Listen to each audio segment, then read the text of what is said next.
Hello, hello, hello. Welcome to Otis Frampton Live. Oh, let me do something real quick. I'll be right back.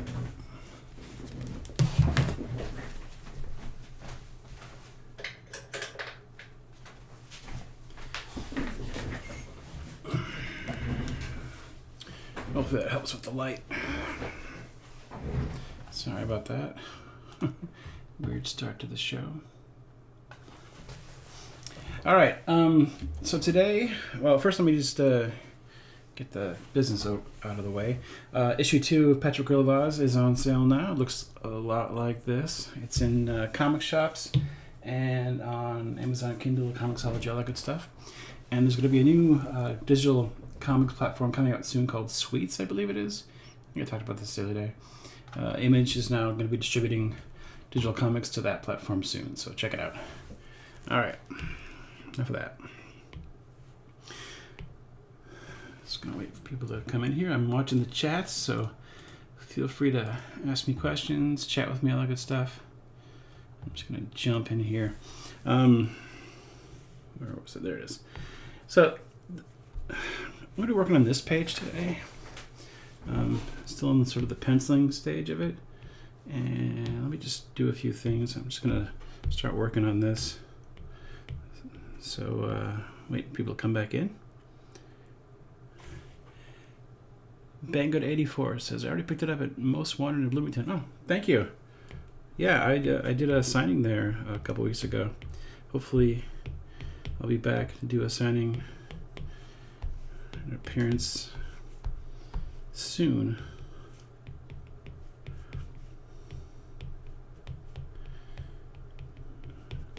Yeah, it's a great store. People who own it and work that store really love comics and creators, you can tell. So I'm going to talk about this page a little bit more after some people jump in to the chat.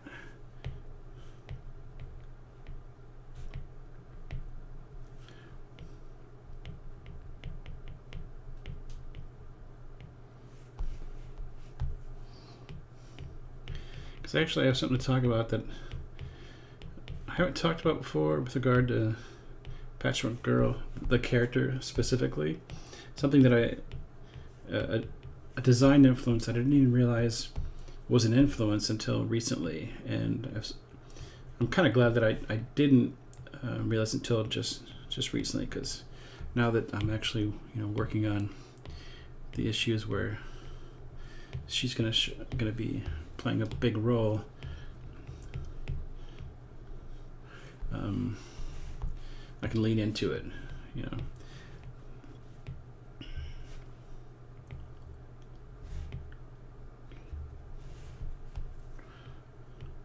But it was already a subconscious influence. I just didn't realize it, and it's kind of funny that I didn't. But when I did, I was like, "Oh my God, yes, that's what's going on."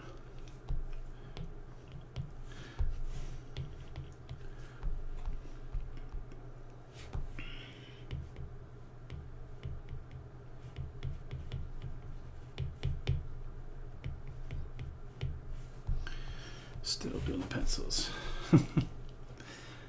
So let me just you're really getting to see sort of the rough I don't normally do this stuff on the show because I think I'm self-conscious about it.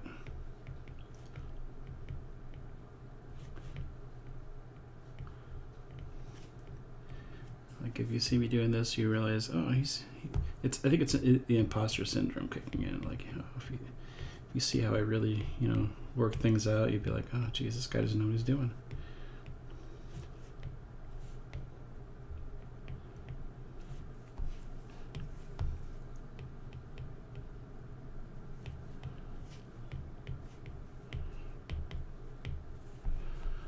But this is how things get laid out for me.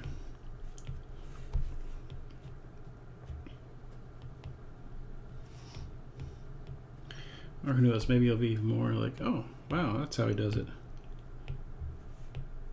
Because I don't even know how I do it.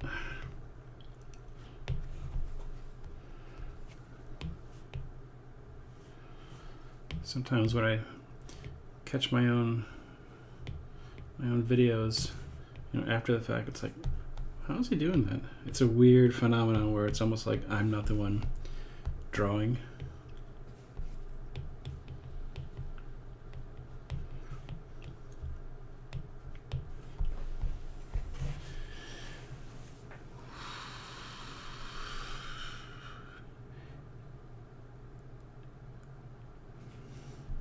Banging out 84 says, honestly, all the more reason to do it then and appreciate it as well. Yeah, you have a point. I'm gonna have her grabbing the guys.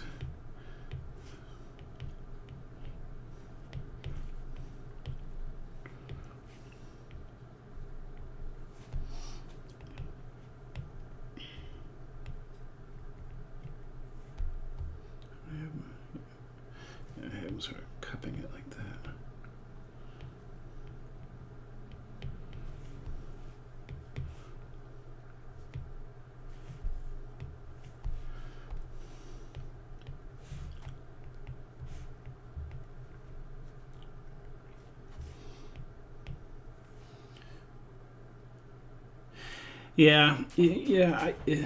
Banging out 84 says it is fun seeing it come together in stages and iterations versus perfection from the start. I totally get that. It's a total self-conscious thing on my part. I really should show this part of the process more because I love when other artists do it.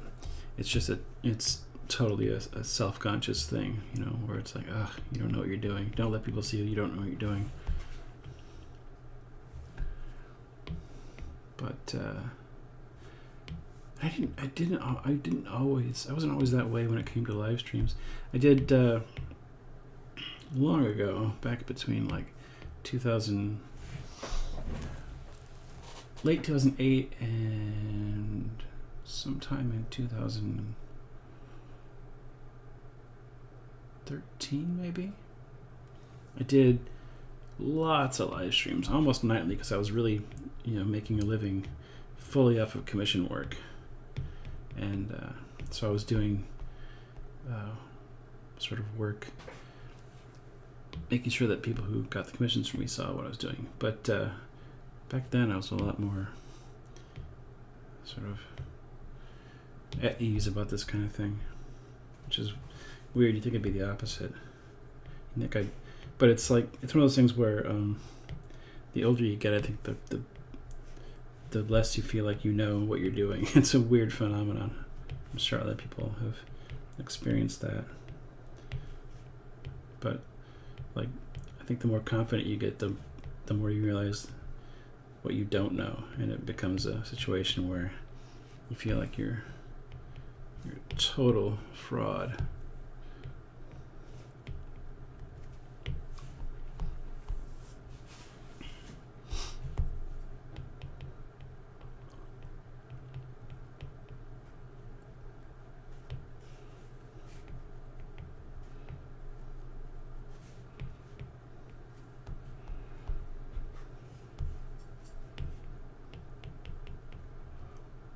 I'm just gonna finish up a couple of some rough stuff, and then I might do a little bit more penciling, but for the most part this page will be ready to be inked. Like I've said before, one of the last things I do, even after inking, I wait till after inking, is doing the patches on Patchwork Girl herself, because I like to ink everything that's unrelated to that first, so it's all done. And that way I can... Oh, wait, that was wrong. Hold on.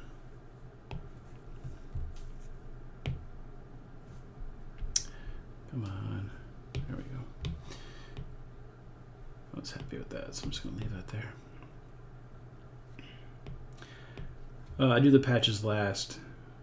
there's no point in doing those because they'll shift and change, and honestly, they're consistent to a degree, but not completely.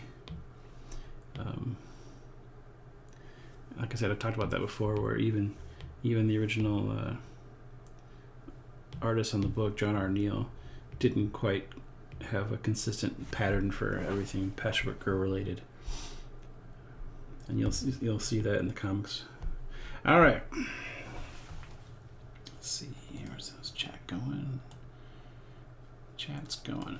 So a little while ago, I realized that. Oh, and let me talk about this page a little bit.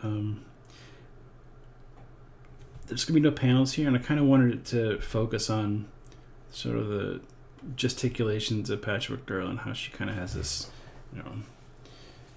behavioral thing. She's very sort of fun in her movements. I haven't decided yet if I'm gonna have like a solid color and then different colors behind her there, but there's definitely you can see I indicated it in the pencils. I'm gonna have some sort of like painterly splashes of color behind her. I haven't decided how yet, but that's the idea for this page. All right, let's move on. As I was saying, a little while ago, I was having this feeling as I was drawing this character, going, God, who does she remind me of? Why do I have like a weird vibe from this character? Like I know her, like I've seen her before, and it's not even the character as it was written. It's the character sort of as I've been drawing her, and I was like, what does she remind me of? And then I realized who she reminds me of, and I kind of decided to lean into it because it's so perfect. And I'm going to show you who that is in a second. So after I realized, this is my visual reference file called VisRef. It's a great file. So once I realized who it was, I went seeking out pictures, and it was pretty obvious who was a huge influence on Patchwork Girl for me. And it was this lady here, Cyndi Lauper, 80s Cyndi Lauper, specifically the She's So Unusual era.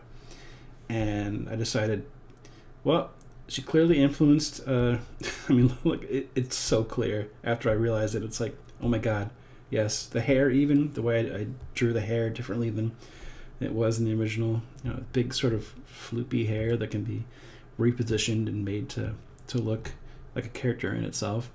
So yeah, Cyndi Lauper, the secret influence on the Patchwork Girl. Once I realized it, I'm like, well, I'm leaning into that definitely for sure. Even like the skirt, the different colors.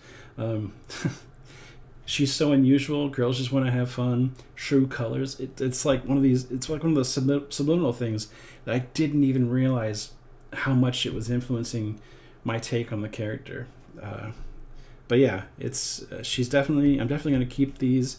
Maybe collect some more, and look for different dance moves she does. Maybe watch some videos. But it's like, oh my God, it was right there, staring me in the face the entire time.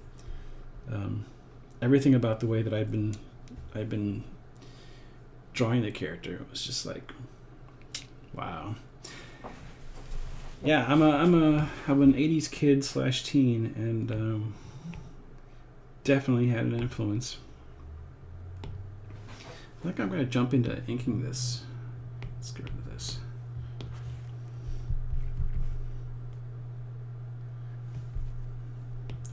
Reading that. And then I started thinking, well, maybe I should kind of do something like that, like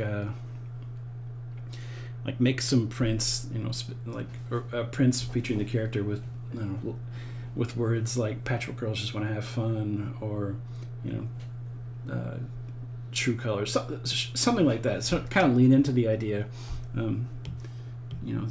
just prints I could use at conventions. I don't know. It was just a funny realization once I was like, oh my God, yeah, totally Cyndi Lauper. The way she moves, the way she acts,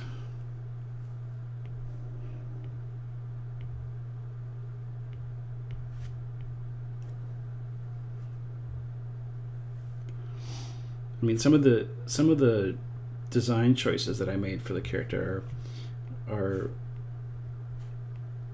sort of uniquely mine. I kind of went against some of the things that are even described in the book, so I can make her a little bit more, to fit my sensibilities. And it all kind of came back to, yeah, you were definitely vibing off of Cindy.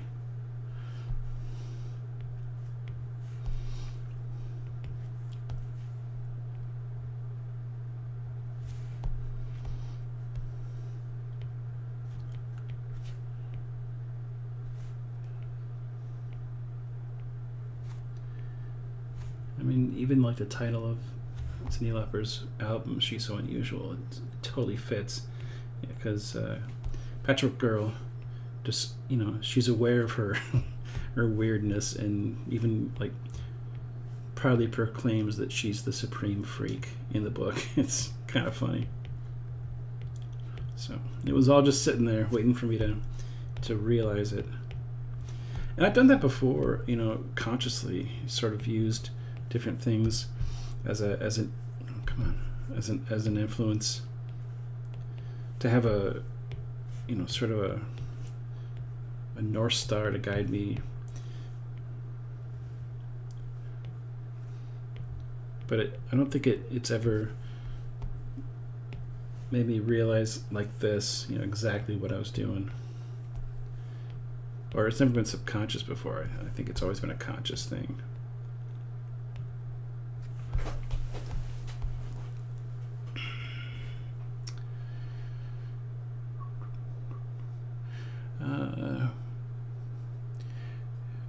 Puja Hedge Art on Instagram says, "May I know which brush this is? Is it possible to?" I can tell you exactly what brush I use. It's called the Stayf Walt Kelly ink brush, Stayf, and if you just Google Stayf draws, you'll find his Gumroad. It was a free brush that he. Stayf is a Procreate artist and YouTuber, and he creates brushes and does stuff like that. But he modeled it after Walt Kelly's, the Walt Kelly style from Walt Kelly's famous comic strip Pogo. I made a couple of minor modifications to it, so it's not exactly that brush, but you can get it for free. At least it was free at the time I got it. It's a really great brush. It looks and feels kind of like what I like to use for brush pens, physical brush pens, which I don't do often, but it has a feel of a classic brush. I think I tweaked I gave it a little texture, I think is what I did. I think I gave it some texture. Let me look at the settings here. Yeah, I think I changed the texture on it. Here's the shape, but I'm pretty sure I changed the texture, and I also changed the what's the word? Is it?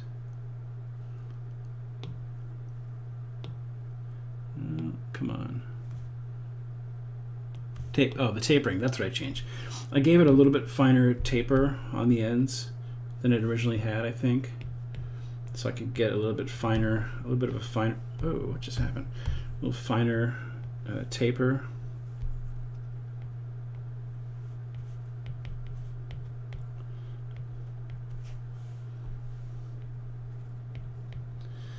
But,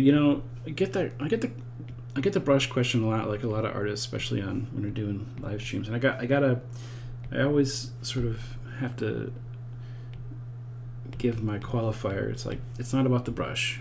You really, and so if you're looking, for advice on brushes, or trying to sort of replicate the look of an artist you might like based on, oh, look at that brush, it's a good brush.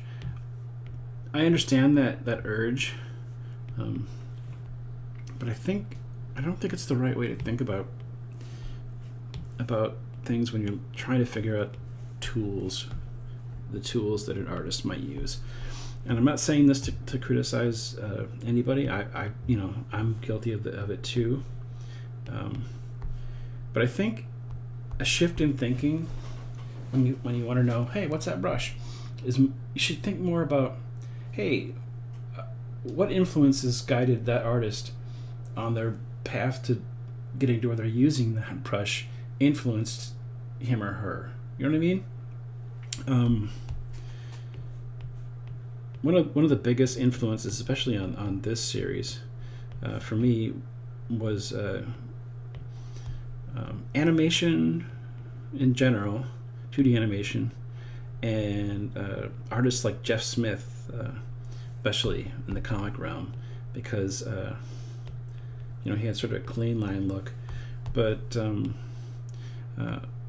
also, artists like Scotty Young is an obvious influence on me, especially lately. But I tend to gravitate towards more of a clean line look, and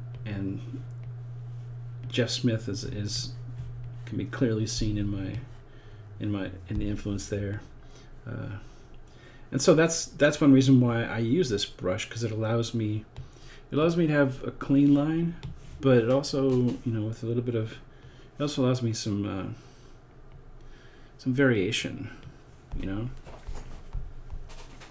a little bit of graininess, a little bit of messiness, but not too much. So I have used other brushes. Prior to this brush, I was using another brush that I downloaded from an artist who sadly has passed away.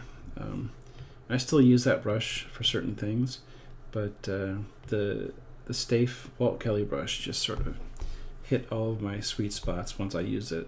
It just felt right.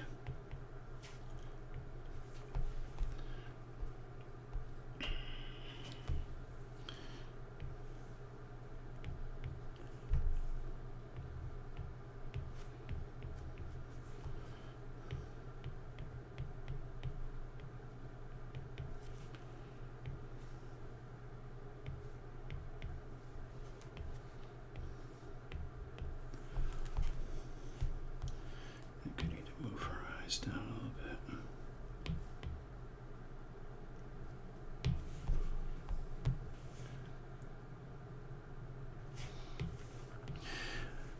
And so when you think of things like that, more in terms of what influences played into that artist going that direction, that can actually it can help you in other ways as an artist too, because it'll force you to look into that artist's work, and you'll discover other artists that you never heard of that influence that artist, and make you realize, oh, well, that's what I'm really responding to. I'm responding to the influence of that artist on that first artist on that other artist that I was influenced by. It's a weird cycle, but it's like I grew up loving Star Wars and being influenced by George Lucas a lot, and then at one point I read a biography of the man when I was a kid.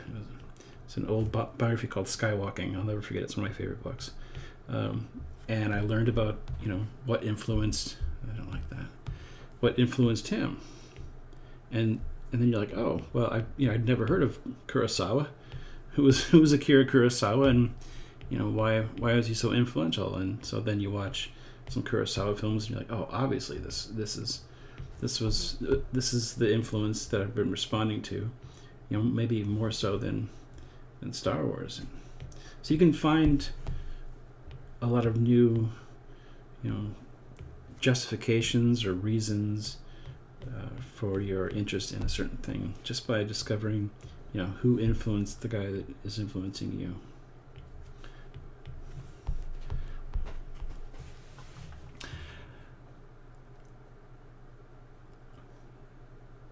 Sorry for the weird rant.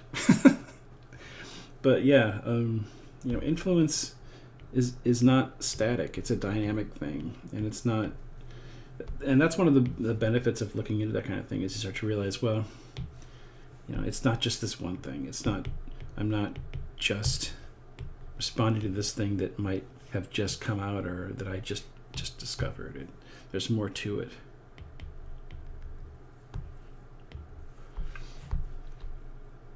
I'm gonna move on.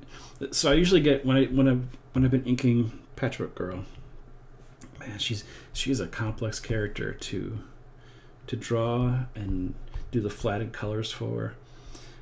Definitely the most complex character in a comic that I've ever had to, work on, keep track of, etc. Because it's such a process. But I usually get the character to this point, and after everything else is inked, I'll go back and I'll start to work on her big, yarn hair, and I'll do this to get the shapes down. But I like to keep moving without getting into the details on the character. I'm gonna ink this one. She looks fun here. But this page is kind of our first introduction to Patchwork Girl's like weird and fun side. She has sort of these moments in the story where she'll start to spout like poetry, and it's almost like music. And I think that might be another one of the reasons why I was like, oh, this is a Cyndi Lauper thing. And this is the first one, and I wanted to really highlight that moment by showing her go through it. Let's see the dialogue here. Whoops. Turn that off. Yeah. It's higgledy-piggledy-dee. What fools musicians be? His head so thick, he can't think quick. So he takes advice from me. I wanted to highlight it because it happens throughout this series a few times, so I wanted to make sure that it gets a moment of its own. L. Frank Baum was clearly having fun with this character. I can't think of another character like her, because she's the result of the powder of life plus a bunch of other concoctions, different personality potions getting put into her. And so she's different.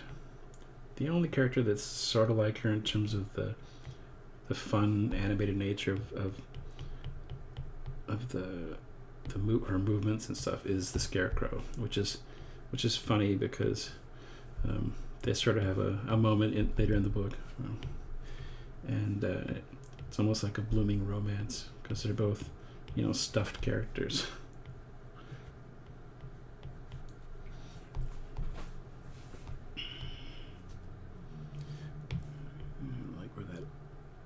I think I can do better to make it look like she's cross-eyed.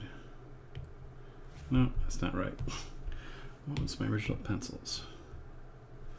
Let's take a look at that.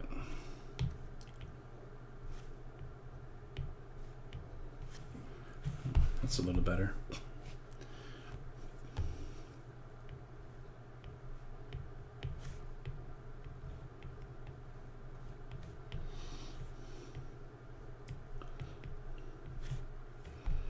I think if I had to draw her exactly the same every time, I go crazy. And that's one of the fun parts about this character is you can sort of, cheat on certain things and make her look fun.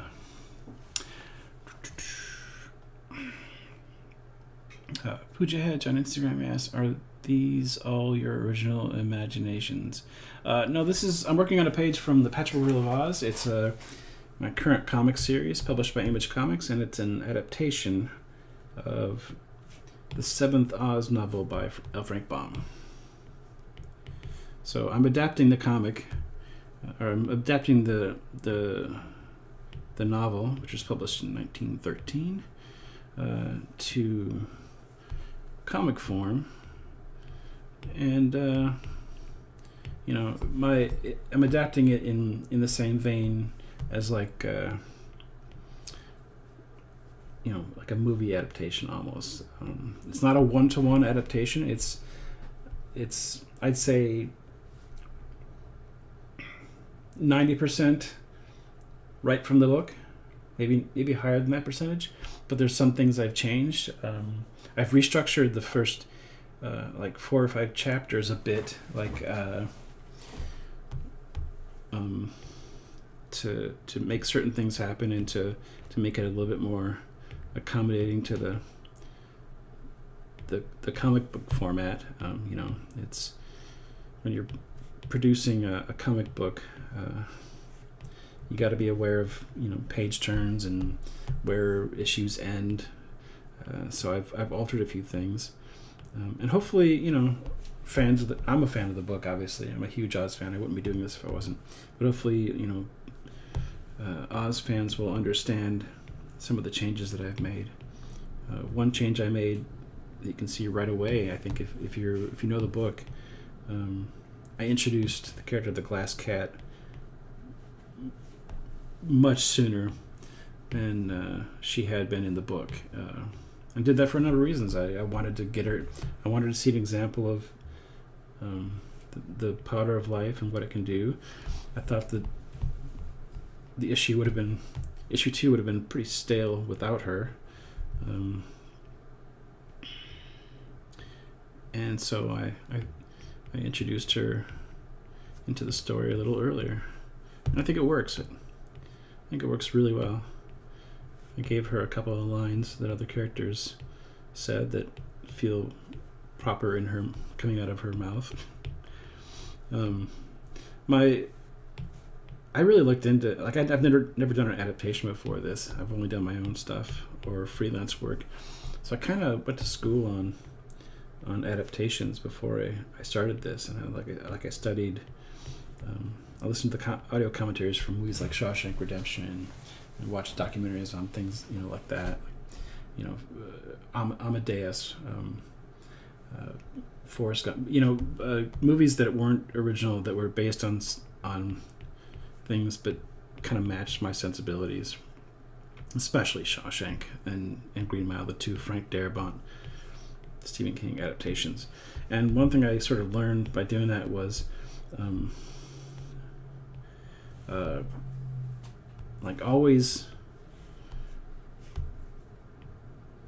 always get the spirit of the book in there, no matter what you're doing, to change it, to restructure it, making it better in the comic book medium.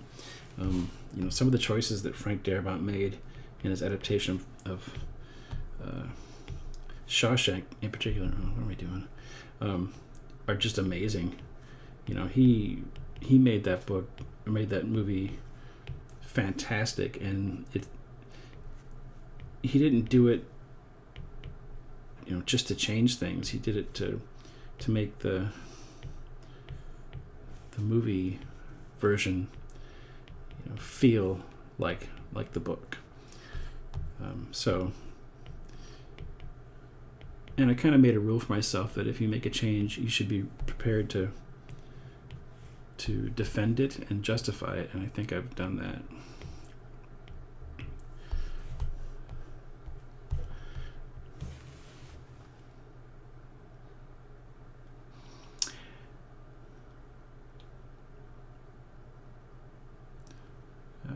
Poochedge Art says, I like how you organize the layers and the characters are brilliant. Thank you. Shawshank and Real my favorite movies. Yeah, great stuff. I mean, Frank Darabont, I also, he did the movie adaptation of The Mist, another fantastic adaptation where, he made a change to the ending of that story. If you've seen it, I won't say anything, but you know what I'm talking about. The ending of The Mist is not the same ending that Stephen King had written. And when Stephen King saw the ending of the film version of The Mist, he's like, I wish I'd thought of that. It's a brilliant, sometimes controversial change, but I thought it was amazing. So anyway, stuff like that, I felt like it gave me permission to change certain things as long as I was sticking to the spirit of the book, which to me is sacrosanct. I love this book. I wouldn't be doing this if it wasn't because I loved it. Hi, John Ruiz. How you doing?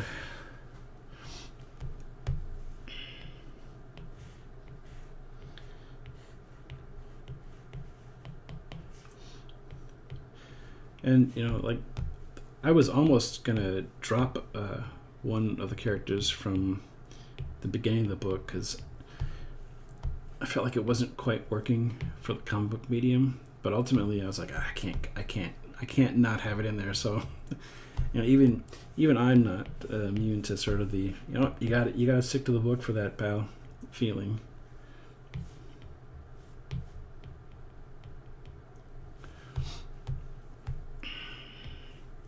So if you've read the book and you know the phonograph character, you'll be happy to know that I did not cut it. He's in there. Maybe not as much as you'd like, but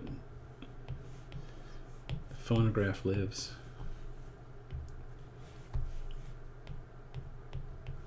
What are we doing?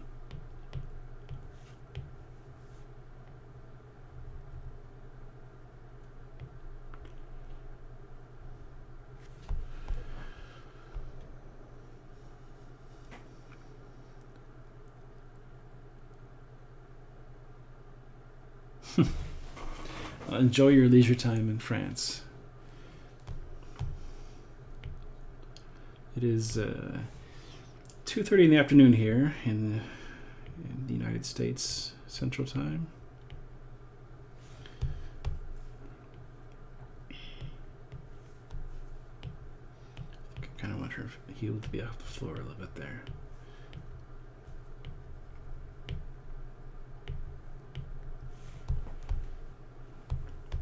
Just a slight difference.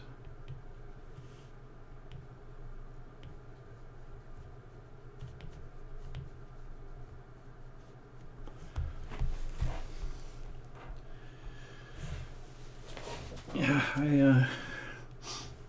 I've loved this book since I was a kid, and working on it has just made me fall in love with the character even more.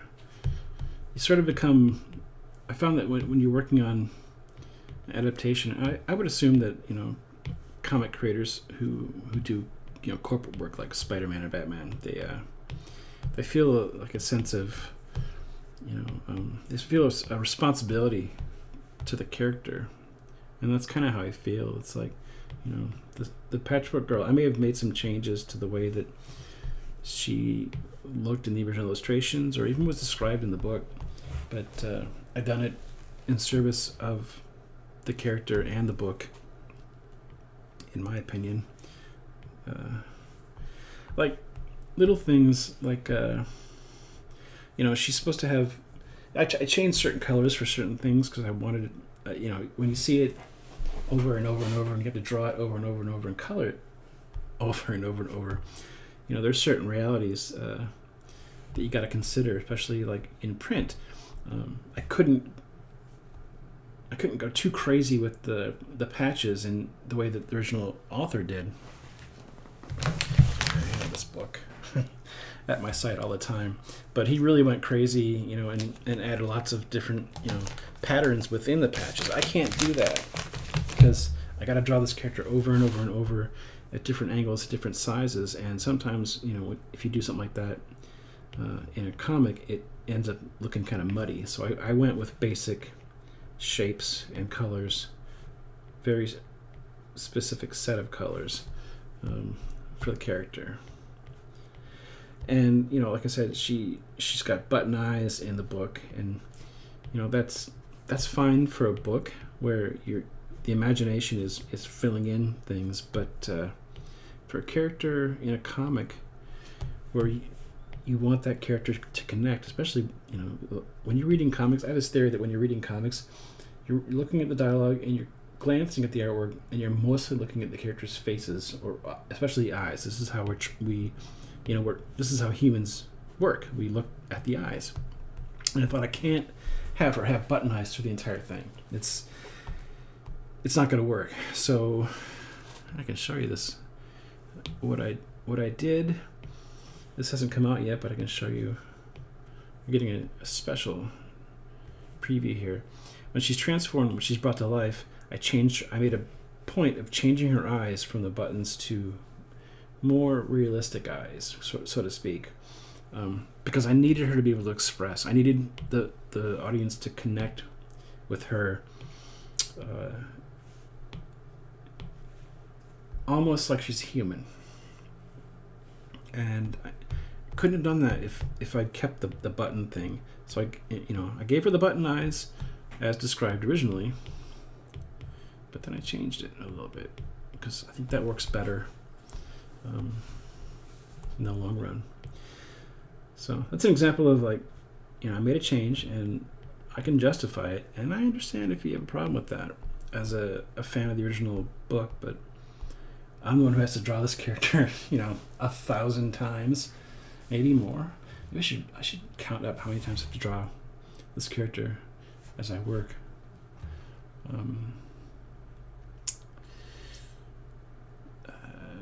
Pooch Hedge Art on Instagram asks, do you also teach a step-by-step guide of coloring layer by layer, clipping masks? I don't. I'm not a teacher, and I don't pretend to be one. And but I will address one thing you asked about clipping masks. I don't use clipping masks. I'm a weirdo like that. I kind of learned how to use when I started in digital art using Photoshop. I kind of learned my own way. I didn't read books or take any classes or anything. I just sort of jumped in, and so I never used clipping masks because I didn't know what the heck they were. And then when I did learn, I'm like, well, I don't like them. They feel limiting to me. They still do. My colorist, or co-colorist, I should say, on the book, who joined me on issue 3, Tracy Bailey, she uses clipping masks. So I have to sort of adapt to her when I'm editing things that she sends me. But I'm not a clipping mask guy. If you're wondering what I do, is I don't like the limitations that clipping masks create, because once you create that, what if you want to expand on things and make, you're stuck with that clipping mask. It's a crutch in my opinion.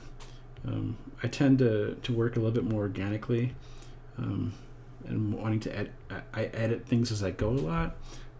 So the clipping mask sort of locks you into one sort of way of working.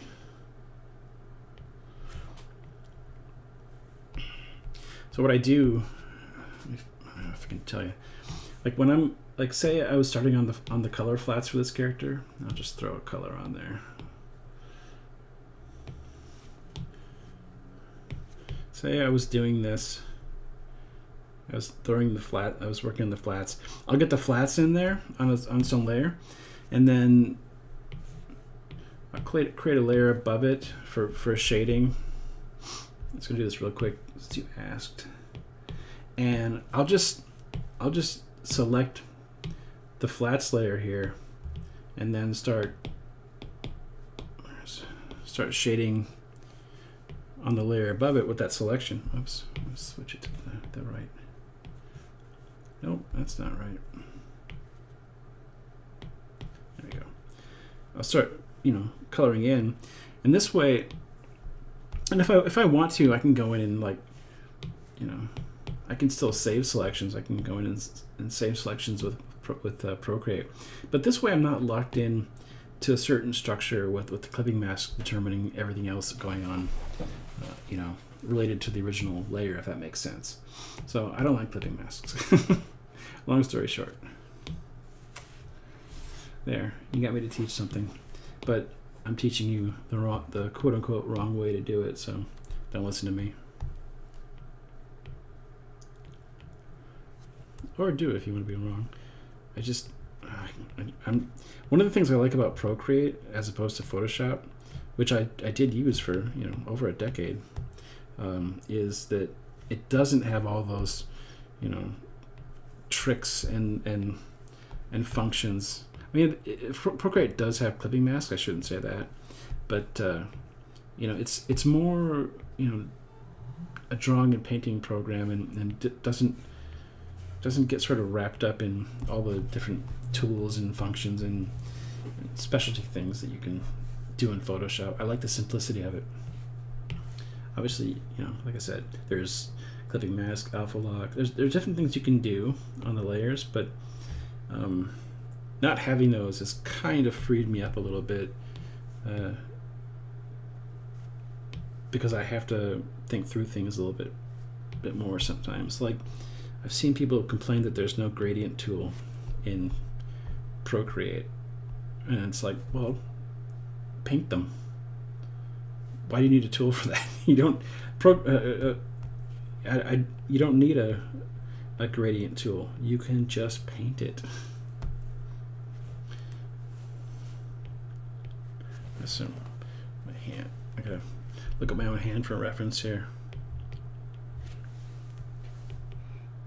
I have to redraw this hand, I think.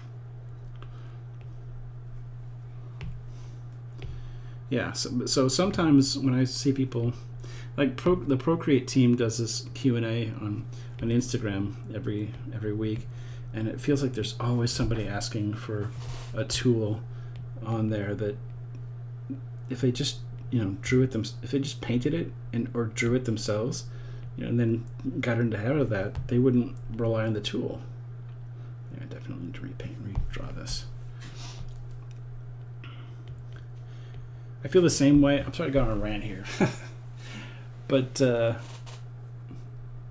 yes, exactly, Poojudge. You can just use select, and that way you're not locking that layer into being a function layer, so to speak. You're not locking it into just being, a clipping mask, which I don't like. I don't like how that limits you. What was I going to say something else. Dang it. Oh, I remember what I was going to say. One thing that I really hate is it's called Streamline. Where is it? I don't make brushes that often. So, stabilization, that's what it's called. So I'm, if you're looking for somebody to do that, to teach you about brush making, I'm not the guy. But stabilization, I don't like it. If you use it, you should turn it off immediately. It is only doing you harm as an artist, in my opinion. Now, if you're creating graphics like, for corporate logos or something like that, or some sort of graphic design thing, I understand. But if you're an artist and you're really trying to establish your own style and line work, turn stabilization off immediately. Because if you're letting the computer determine how your lines look, you're basically letting the computer define your style. If you can't do the line weight and the style without stabilization, I don't know what you're doing. But you should turn that off immediately and focus on building the muscle memory that's going to allow you to create your artwork the way you want it every time. Stabilization is really terrible, and it's, in terms, like, if you're a comic artist and you're really trying to establish your own the look of your line art, stabilization is only going to keep you from doing that. It's going to hold you back. Poochedge asks, have you used Procreate animation software? Oh yeah, absolutely. In fact, the Procreate team hired me a while back to do a piece of animation for them when they launched the animation features in Procreate. You can probably find that if you look back on my history, my social media history.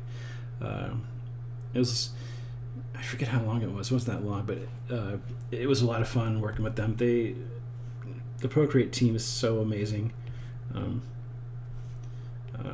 And I was hoping that they would ask me to do another one when they launched Procreate Dreams, but they didn't. That's okay. They got some amazing artists to do to do promotional artwork for or promotional pieces for that, especially an artist named Nikolai Lockertson. Definitely look up Nikolai Lockertson. His animation work is beautiful, and what he's done with Procreate Dreams is amazing. He actually has a schoolism course out for Procreate Dreams that I bought access to it, and I haven't had time to really deep dive into it, but highly recommended. And if you want to see me use Procreate Dreams, I recently, like a couple months ago, put out a series of Procreate Dreams live streams that you can go back and watch, where I use the software to create a short piece. I still haven't finished it because I've been focused on PATCHWORK Pro, but actually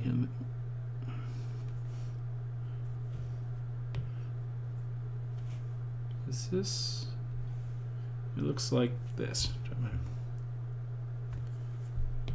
And it's just a guy, alien cop guy in his car driving on a rainy night, and I basically wanted to show off various different features of Procreate Dreams. But yeah, it's a ton of fun. Working in Procreate Dreams is so much fun. I wish I had time to do it more. I'm not an animator.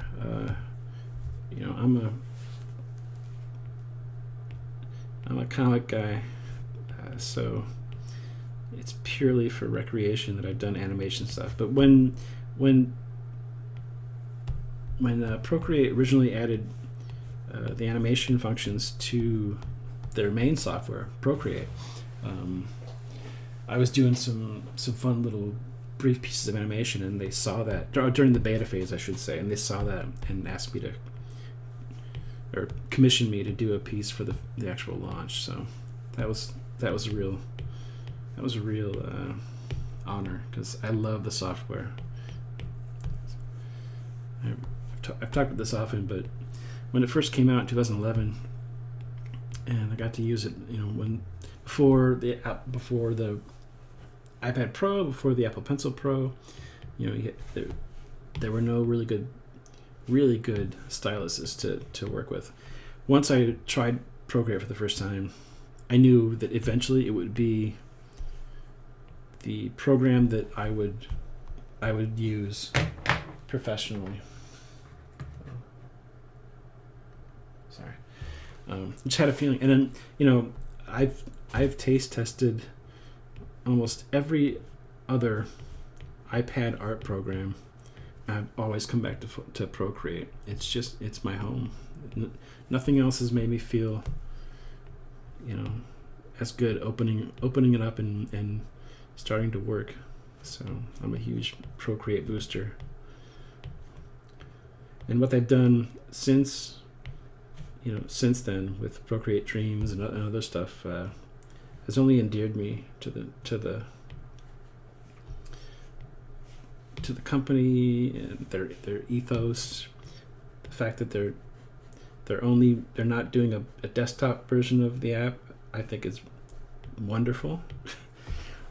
There's no point in Procreate is designed to be used on the iPad, so I think that their stubbornness, so to speak, in not acquiescing to some people's desires to create a desktop version is, why would they? That's not what they're about. So I kind of respect that.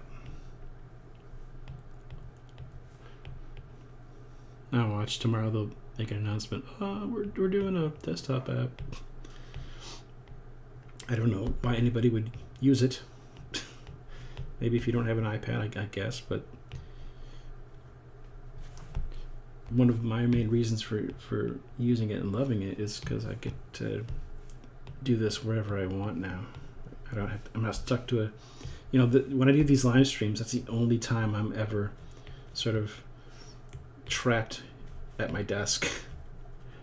And I mean that. I'm tired. I've been doing this so long. I'm getting to make comics in my living room, on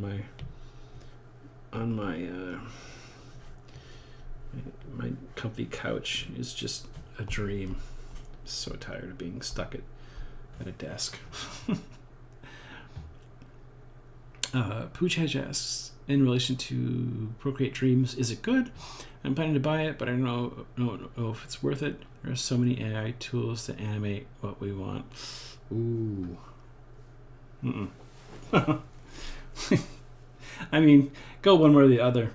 If you want to be an animator, be an animator. If you want AI to do stuff for you, that's a whole other thing. I can't even. I'm not going to get into it, but if you something like Procreate Dreams is for somebody who wants to animate. AI tools are for people who want the finished product. So make your choice. They are not the same thing.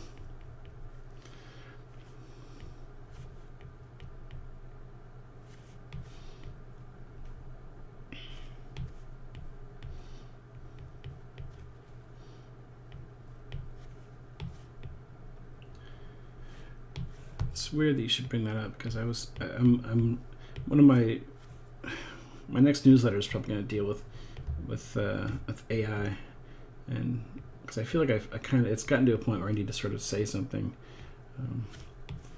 and I'm not anti-AI when it comes to creative work, but there are certain, and I've used AI specifically for writing, but not in a generative way. That's something that I don't like. I don't want it in my work, and I won't use it in my work. But it's gotten to a point now, especially with the way that I'm using it, in writing, that I feel like I need to address it because I've got a couple of novel series starting up this year, and I want people to know, what I'm doing. It's become an issue in the writing community. And oh man, I saw a demo of this AI writing app just last night, and it was astonishing to me because I thought that's not writing. It's so weird. I gotta post about that because it's like, why even I don't know, using the computer to create plots and characters and character names and doing all that. It feels like the antithesis of creativity. Now it can be really good for certain things. I'll talk about this in my newsletter, but in some ways it's like, why do you even want to be a writer if you're gonna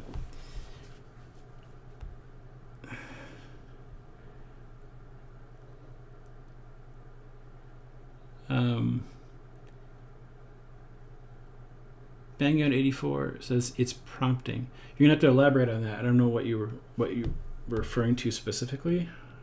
I mean, I know what prompting is, but I'm not sure what you were trying to say there. I think what you're saying is that it's not creativity; it's just prompting.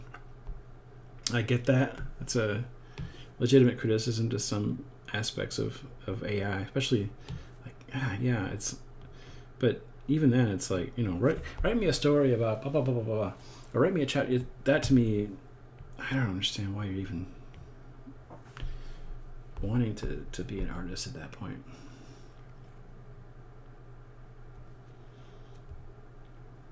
Still gotta ink that. But again, I am not anti-AI across the board, so hopefully I can do a little bit of clarifying in my newsletter as to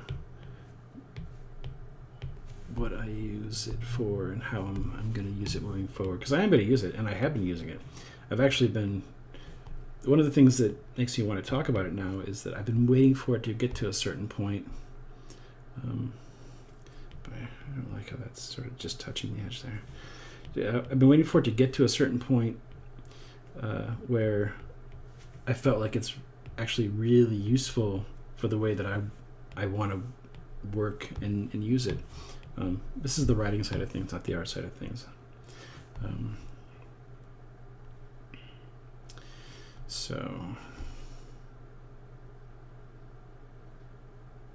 Yes. So basically, Yeah. Sorry, it's when you were talking about it's not writing, and also I am completely in agreement with you on this. Cool. Yeah, I thought that's what you meant. There are ethical ways of using AI in creative writing, and that's one thing I want to talk about. How there are ethical ways of using it, because that's how I want to use it. And the other thing is, I want to kind of talk about how, a lot of artists are reflexively, what the heck? What just happened? Reflexively anti-AI. Like, they hear AI and they just immediately recoil, and I get that. I really do. But I think that reflexivity, that sort of natural and justifiable impulse to look on it with skepticism and anger, because of what it's doing to the industry, it's understandable.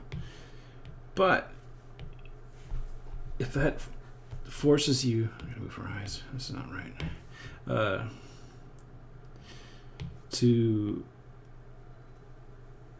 not even keep up with the advances, or not try to understand how it can help you in ethical ways, is gonna really hurt you as an artist. I've seen people say, well, AI, it's slop, it looks terrible, blah blah. Yeah, it doesn't look quite right yet, for sure, but every technology starts out at its bare minimum in terms of limitations. It's not always going to look like slop. It's not always going to feel like slop. It's going to get better at a rate you probably don't even expect. Look how fast that it's come along in the last few years. Even it's going to get better.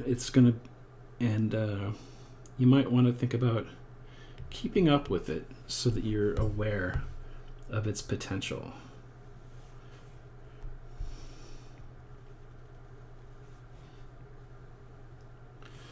One of the things that I'm keeping an eye on, also, thinking about how I might use, and I'm talking about generative AI generative art right now, not the writing side of things. I could see myself, when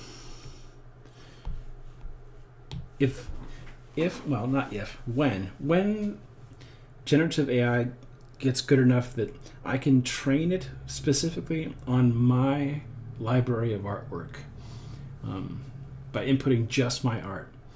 If I can train it to do that and help me in the creation of my comics, I'd use that.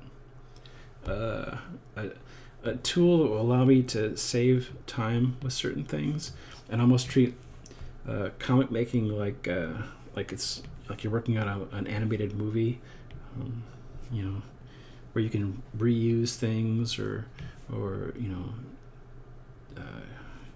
that to me is going to be very helpful, because making a comic, especially one like this where I'm doing everything pretty much, like I said, I now have another colorist working with me, but I do everything on this, including the lettering. If I can have certain tools to help me move things along that is only based on my own work, it's only trained on my work, that to me is completely ethical. I do that in a second. Let's see.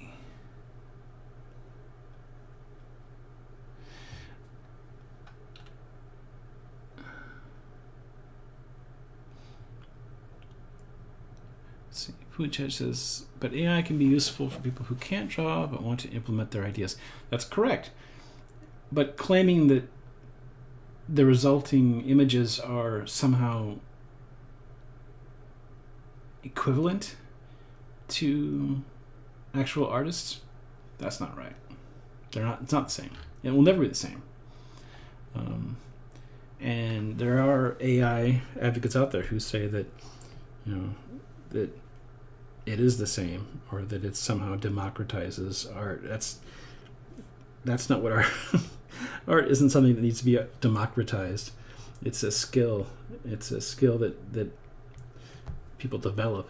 It's not some sort of, it's not class warfare. I've seen a lot of artists move away from Instagram. Yep, lots of artists. Because Meta announced it will use our artwork to train models.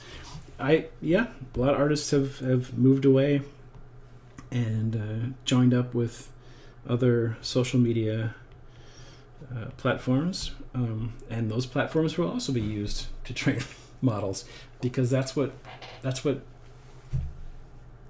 it works. If you don't want your artwork to be used in ways that you don't want it to be used, you shouldn't put your artwork on the web. That's always been the case. Always. You can't stop somebody from doing something with your artwork once it's out there. That's just a reality. I don't know why it's suddenly,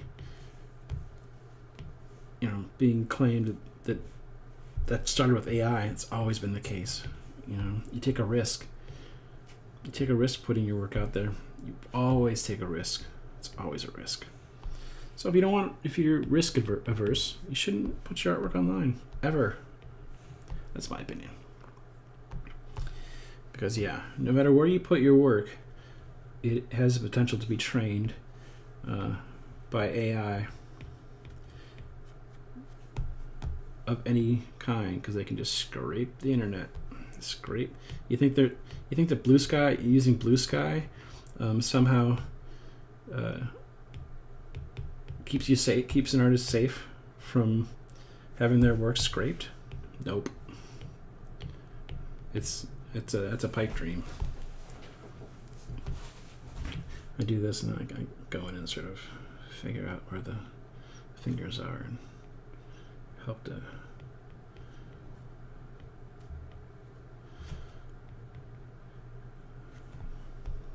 that.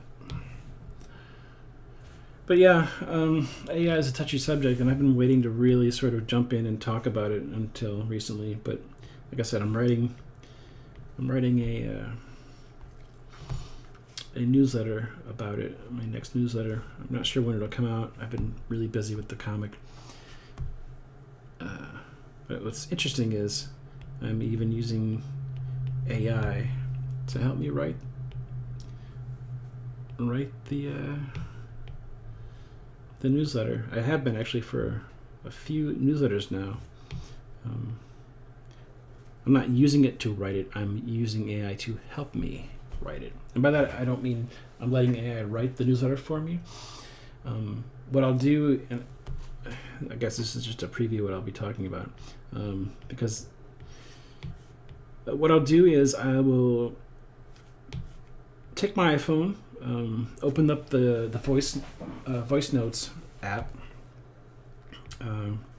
ramble into it, just talk to it like I'm talking to a person almost. Just ramble into it, my ideas, in as much of a coherent way as I can. I'm not saying I just babble, but I'll take, once it's recorded, I'll take the transcript that the app generates for you, and I'll input it into an app called AudioPen, which is the first AI app that I sort of gravitated towards, because it allowed you to train writing on your own style of writing. So anyway, I'll use AudioPen to organize all the thoughts that I laid out in. Sorry. Oh wow, I went over time. That's my. You need to take your afternoon pills alarm. AudioPen will organize my thoughts into a more structured language, and then I'll take that and I'll start to edit it. So basically, I'm using AudioPen as like a line editor, so to speak. Fixes grammar, spelling. It takes sentence fragments and puts it into an actual understandable sentence, and then I work from there.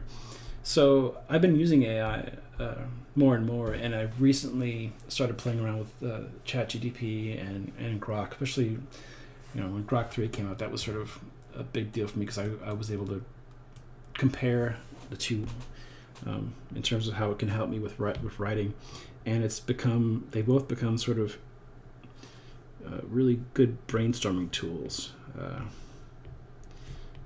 In a general sense, not more like I treat it more like an assistant who's present in the room. I don't use them to generate ideas. I use them mostly as research and organizational tools, but it's helping me write things that I had had on the back burner for years. Very research-heavy projects that it's going to really, really help me get these things done. And other things like I have a couple of projects that have just been sitting in comic script form for years. I haven't been able to do anything with, but I had a desire to adapt them into novels, to at least get the stories out there. And I've been able to take these scripts, plug them into AI, and with a prompt like rewrite this script in prose form using limited description and keeping the dialogue completely intact. So it's not writing the novel for me or anything like it. In fact, I'm prompting it to write the description as bare as possible, just to get it down in a different format from the comic strip format. And it's like, oh man, what a great organizational tool. It's so powerful and so great. I did the same thing. Like I use it for other things, and it's just become so great for somebody like me who's an independent creator who doesn't have time to do a lot of things. Like I haven't talked about this before, but I'll Be Normal, my other comic series at Image, was recently signed a shopping agreement with a producer to turn it into an animated series. This is the 7th or 8th time this has happened, so who knows where it's going to go. But I'm hopeful, and I'm really enjoying working with this producer. She's awesome. Anyway, she wanted me to write up a timeline for my entire idea for the series, or the existing timeline for the ideas I have for the comic version, I should say, because she wanted to have sort of an understanding, because there's some time travel elements, and it wasn't gelling for her. So I'm like, oh sure, I can write up a timeline. So what I did was I did exactly what I just told you guys about. I rambled into an iPhone voice memo. Then I had AudioPen rewrite the transcript of that in a way that made it more readable, and then I plugged that rewritten transcript into AI and said, create an itemized timeline based on this paragraph of text, and it did it. And I was just like, that's so helpful. It could have taken me hours to organize all that into something that was usable. So anyway, let me get back to the chat here. I'm way over time here. It got me talking, and thank you so much. This is one reason I do those live streams, is I get to connect with people, so thank you.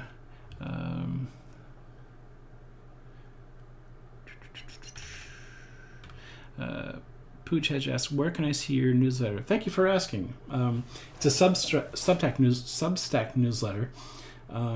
If you go to otisframpton.com, my website, there's a place right on the main page where you can sign up for my newsletter.